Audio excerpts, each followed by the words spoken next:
it led me to, over the years, I really, you think about in this day and age, today I want to talk to you about cloud seeding. Some people don't believe in, some people think that conspiracy, some people think that it's not factual, but it's real. It's real. And actually, it's been around for quite some time. It's something real. Welcome. Y'all come on in. Pick your brain. And you know what they say? They say iron sharpens iron. I just want to have a discussion today.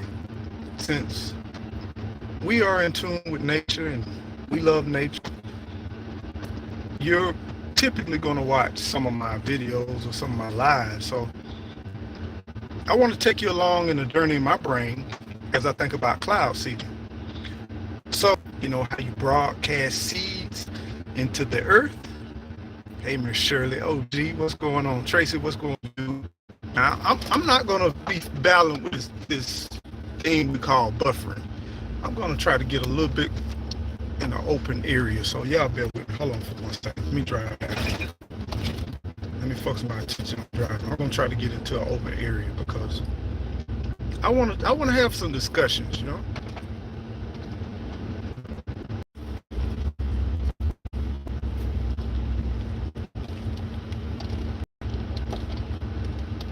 Is that better? I'm hoping that's better.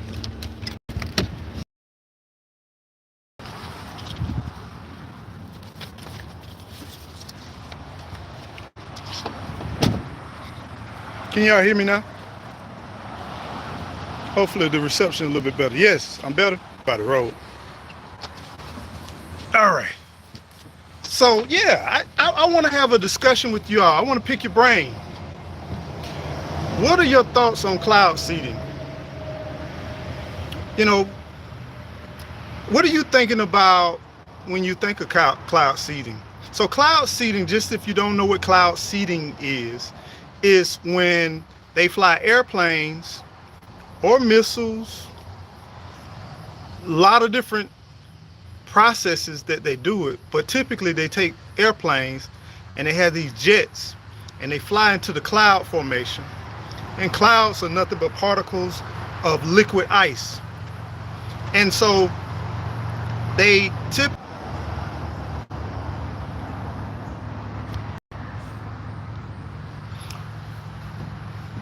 Okay, there it is. Am I back better? Is it better again? I don't know why people on the forces of life don't want me to be great. I just want to be great. Let me know if the live is a little bit better. Every time I go live, I notice my Wi-Fi cuts on, and I don't know why, because I don't want it to cut on. But if you can, let me know that it's a little bit better. And it's 102 degrees out here, by the way. Just letting you know that. It's better? Okay. Gigi, if you can hear me, hold up on the call. So, going back to cloud seeding. So, the formations, cloud makes up formations of ice, particles. They just bouncing around. And what they do, they fly and they inject or they spray. Could be silver oxide, it could be sodium, it could be a few things.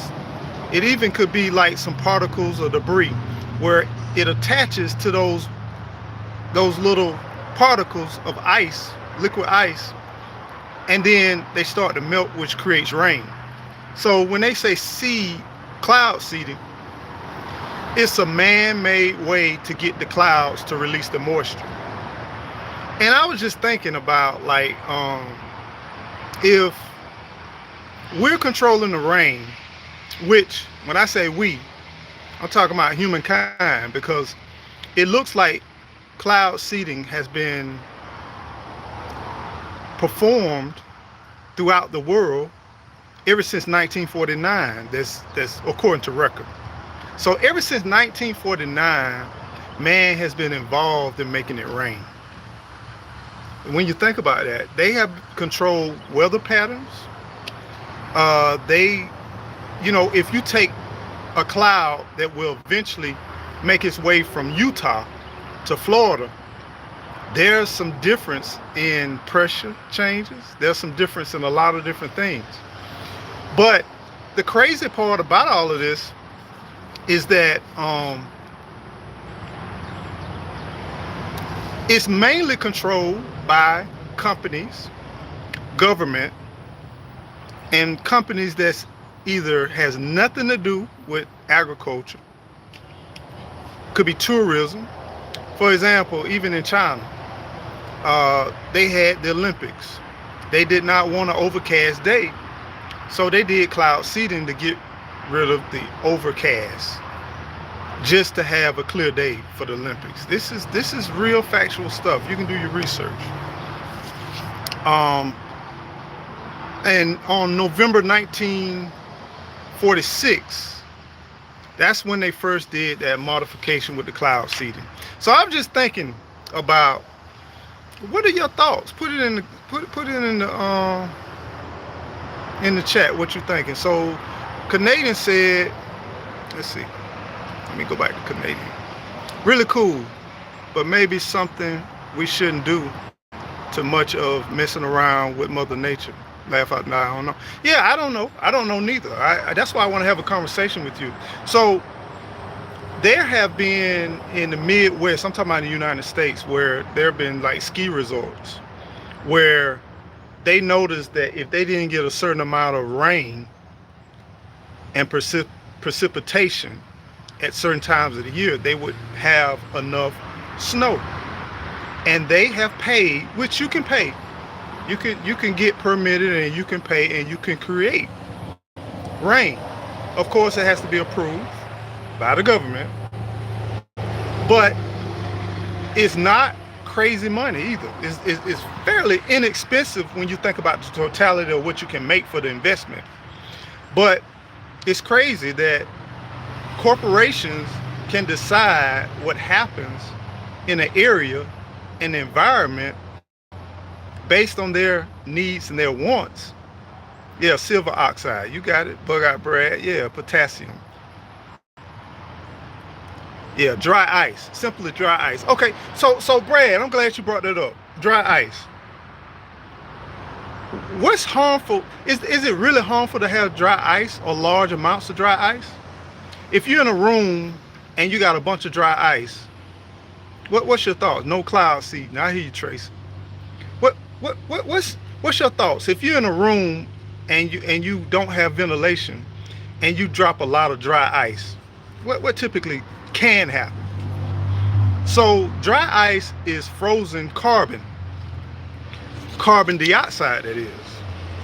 Now, what do we need to breathe? We need carbon dioxide, or do we need oxygen? We need oxygen. So you can have, yeah, CO2. So you can have a bunch of carbon monoxide. That's going to create upper respiratory issues. It's going to create coughing. It's going to create a lot of different things. And how do we know? Don't you think as a society we should know when they cloud seeding? Different areas when they cloud seeding? Don't you think we as people should know that? But it's not just this country. I think according to my studies, I could be wrong, China does the majority of the cloud seeding. Did you know, to help build Dubai in the middle of a desert, not only did they take ocean water and reconfigure it, but they also did cloud seeding to put lush vegetation in the middle of the desert. It can be very cool when you think about it. I'm not bashing it, I'm not against it, but I was just kind of playing with some things in your brain just to see, what do you think? You know, let me tell you, I got a list of countries that actually do cloud seeding. Asia, China, India, Indonesia, Iran, Israel, Kuwait, United Arab, Southeast Asia, North America, United States, of course, China, Europe, Bulgaria, France, Spain, Russia, Germany, United Kingdom. But for some reason, I didn't list certain countries. And take a look at those countries. Are they overall have a lot of rain? Are they successful with their water control? Maybe that's why they're not using cloud seeding for those areas.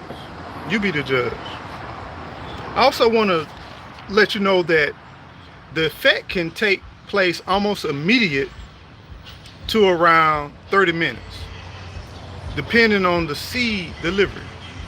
So you got a lot of different ways that it can work. And that's crazy. Let's see. So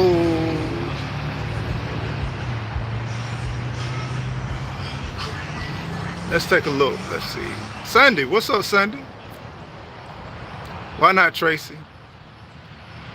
I don't know what's your reason. They complain about the fake climate change and the CO2. Is that the culprit? Cloud seeding would raise CO2 a lot. So cloud seeding debunks climate change. I don't know, Brad. I ain't the smartest cat in the world. It's a lot I don't know. But I don't know. Could it be contributing to climate change? It possibly could, along with a lot of other things. But typically you're going to do cloud seeding for what reason? More water? Manufacturing companies here in the United States have paid for cloud seeding. General Electric was one of the founders of cloud seeding. One of their scientists, not General Electric, but one of their scientists. I'm quite sure they was paid and sponsored by General Electric. I don't know that for sure, but it's a coincidence that the scientists work for General Electric. And if they got power plants, and matter of fact, since we talk about power, let's talk about electricity. Power plants, water-driven power plants, dam-driven power plants. They have to work off of something. And what happens when the water gets low? You know, what happens to their profits when the water gets low? Vineyards, agriculture, food distributors, when they need rain, what happens? And are we taking clouds and by taking the clouds and taking them from on the west coast, are we leaving the east coast? Because typically the wind moves from west to east unless there's a gulf or northern trough. I mean, what happens? Are we being deprived? I mean, we getting record temperatures after record temperatures. When I grew up in the South, every afternoon when I moved to Florida, about 4 to 5 o'clock, we would get rain every single afternoon in the summertime. It was very rare we did get rain, afternoon rain. But now, we get it, but we don't get it as frequently. And throughout the day, we used to get a little sprinkles, some showers or fronts that just come through. Now, no longer do we get those as often as we used to. I don't know what's changing. I don't know how it's changed. I know 2020 was quite a unique year where it was in March. No, it was in May that it was freezing in Florida. But needless to say, I just found it interesting. I just wanted to kind of get some of your feedback. And then I just wanted to also just get your thoughts on what you think about cloud seeding. Let's see. Leave the well alone. We really don't know the side effects. No, we don't know the side effects, but when you think about science and you think about nature, you have to go through systematic tests. You have to do tests to get a good understanding of what you need to do. I just think that we should somehow communicate those things. But I get it. Sometimes when you communicate, you create fear of the unknown. But I'm just curious. I don't know if it's wrong. Don't mess with nature, Lady L.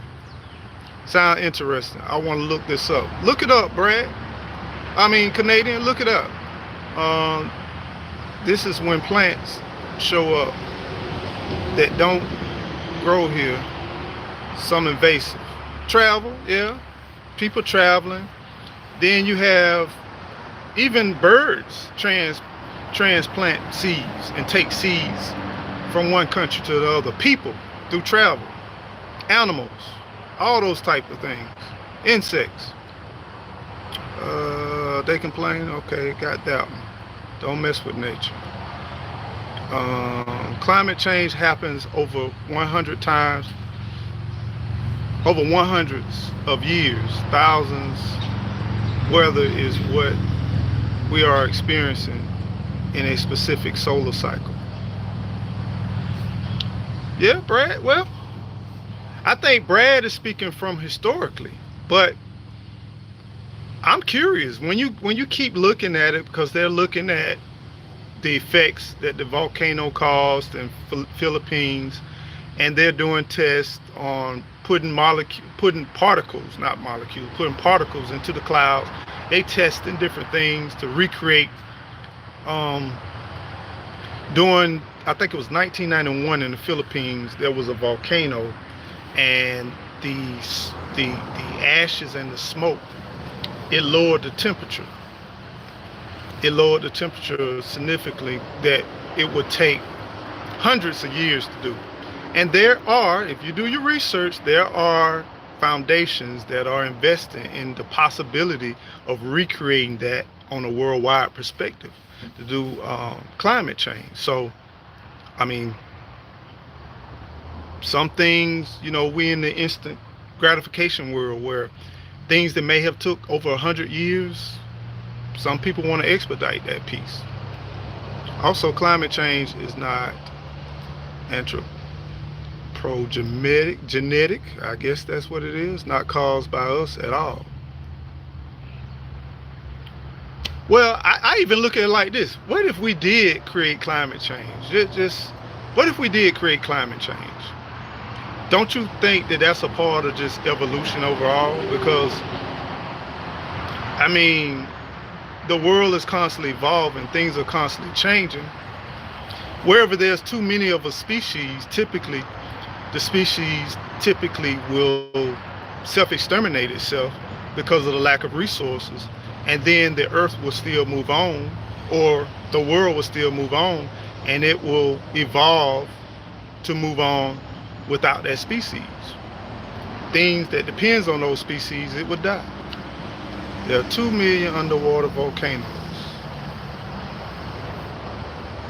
Hello, fellow earthlings. What's going on, food forest permaculture? If there's a side effect, sometimes humans will take change for the better now and worry about the issues later. Yeah, I mean, going back to what you're saying, I can't imagine if so many people had, like, imagine here it is, you got everything you want in life. You own anything that you want. It's kind of like Solomon and King Solomon. He said, I had everything, I want everything. Anything I dreamt of, I've owned. There's some people who wealthy like that. And once you've done everything, once you achieve everything, what else there to do? Longevity, life, or to leave a legacy. Most people that's well off, they don't seek for the materialistic things. They looking long term, and they want to live long as they possibly can. So I kind of agree with you on that one. Nikki, what's up, Nikki? What's going on? I missed shouting you out on the last one. Good to see you. Man has contributed to climate change by growing down the rainforest. Hold on. The rainforest, global warming. Well, that has attributed, but we've cut down. If you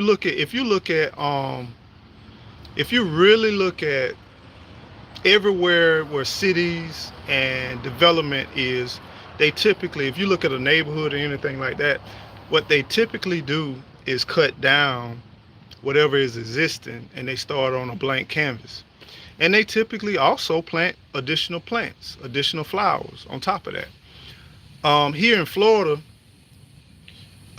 they, especially in this community, they will sometimes even plant more trees than what was actually there previously, because they might be spread out, but sometimes they will plant. Now, some aggressive areas and larger metropolitan areas, they may not do that. And then some of the trees they plant may be ornamental versus beneficial. So I see both sides, and it's interesting. I read an article about when the early founding of the United States, where farmers, there were certain farmers that didn't agree with the Southeast on how they would cut down everything and just plant fields. And there were some farmers that were fighting to get to that Louisiana Treaty because they were going to preserve some of the natural habitat, because of, they said that with them cutting down everything, the rain will wash away the nutrients, and for long-term growth it would create an environment where it would rob the soil through erosion and what have you. So it's so many factors, all I'm trying to say, and I'm just trying to get into a discussion to think outside just what we do on a daily basis. But let's take a look at worldwide, and let's look at what we're doing and be open-minded. This has nothing to do with politics. This has nothing to do with moral or ethics. But I'm just saying, we are here for a reason. We are stewards of this land for a reason. And get involved and just take the time to kind of take a look and see some of the things that are happening. Cloud seeding has always kind of fascinated me. I've looked at it over the years, but sometimes we really don't understand, as we advance in technology and processes, that some of these things occur more often than we know. So I just wanted to kind of just have a discussion with you, and then let's just talk a little bit about things that happen in our climate, in our environments. I think as a whole, we love nature as a whole. And science and nature goes hand in hand. I think science is the confirmation of what truly happens in nature. Science is also behind what's truly happening in nature, because if you look at a simple design of a bird flying through the air, or a bumblebee flying through the air, it makes no sense. So we're here to learn about what has been created, what has been built, and then learn a little bit more about it. And through that, it calls for testing, it calls for exploration, it calls for loss, and it calls for growth. So I enjoyed sitting down talking to you, and I just wanted to kind of pick your brain on some of this subject matter. I hope y'all are well, hope y'all doing well, and make sure y'all continue to grow, and y'all take care. Have a blessed day. Y'all be well.